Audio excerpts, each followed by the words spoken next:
আসসালামু আলাইকুম ভিউয়ার্স, কেমন আছেন? আশা করি আপনারা সকলে আল্লাহর অশেষ রহমতেই ভালো আছেন।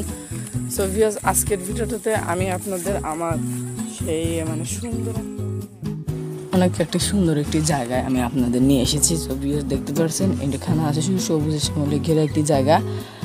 আমি এই চ্যানেলে মূলত অনেকগুলো ভিডিও আমি অলরেডি আপলোড করেছি এই চাষের মাঠ নিয়ে আর কি। মূলত যেহেতু আমাদের এখন বর্তমান এখনকার সময় বিকাল টাইম আর কি, ওই দেখতে পাচ্ছেন সূর্য ডুবে যাবে এমন ভাব।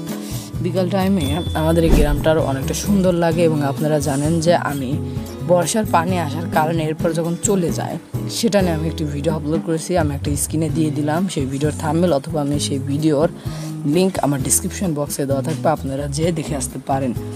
তো যাই হোক, আমি একটু আপনাদের একটু ঘুরিয়ে ফিরে একটু সুন্দর করে দেখাই আর কি। এই দেখুন, এই যে সেখানে যত দূর চোখ দেবে শুধু সবুজের শ্যামলে ঘেরা জায়গা এবং বিকাল টাইমটা সুন্দর দেখা যায় কি। ভাবলাম আমি একা কেন উপভোগ করবো, সেই সাথে আপনাদের একটু উপভোগ করার সুযোগ করে দিই।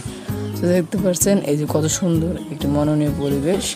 এখন মূলত চাষের মাঠ একদম শুকিয়ে গিয়েছে আর কি, স্বাভাবিক হয়ে গিয়েছে আগের মতো। আগে আমি অনেকগুলো ভিডিও আপলোড করেছি, আশা করি আপনারা সেটা দেখেছেন। এই যে এদিকে এই যে দেখতে পারতেছেন, এই যে এটাকে বলা হয় আমন ধান আর কি, আমাদের গ্রামের ভাষায় এটাকে বলা হয় আমন ধান মূলত। তো যাই হোক, আমি একটু সামনে একটু দেখিয়ে দিই। এই যে ওইদিকে যাই হোক, আমি এই চাষের মাঠগুলো নিয়ে আমি একটি ভিডিও আরেকটি ভিডিও আপলোড করেছি, সেটার থাম্বনেল আমি দিয়ে দিলাম এবং আমি ওই ভিডিওর লিঙ্কও আমার ডেসক্রিপশন বক্সে দেওয়া থাকবে ইনশাআল্লাহ। তো আপনারা দেখতে পারতেছেন কত সুন্দর মনোনীয় পরিবেশ এবং আপনারা দেখে বুঝতে পারতেছেন এই যে ওইদিকে ওইটা আমাদের চাষের মাঠ, এটাই আর কি।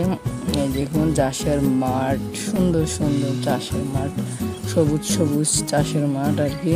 তো যাই হোক, আমি তো আপনাদের সুন্দর করে দেখাই যে এই জায়গা থেকে কে যেন কেটে নিয়ে যায় রাত্রিবেলা, হয় কি আপনার মাথার সঙ্গে লাইট বেঁধে আর কি এদিক দিয়ে কাটে। তো অনেকে এবার চুরি করে কাটে, আল্লাহ যেন তাদের বিচার করে। এই দেখুন আমন ধান, কত সুন্দর আমন ধান আর কি। তো যাই হোক, কত সুন্দর সুন্দর মনোনীয় পরিবেশ, বিকালের সময়টা খুব ভালো লাগে আমার কাছে। আপনাদের কাছে কেমন লেগেছে অবশ্যই কমেন্টে বলবেন। তো যাই হোক, আসসালামু আলাইকুম রহমতুল্লাহি ওয়া বারাকাতুহু। দেখা হবে আবার পরবর্তী কোনো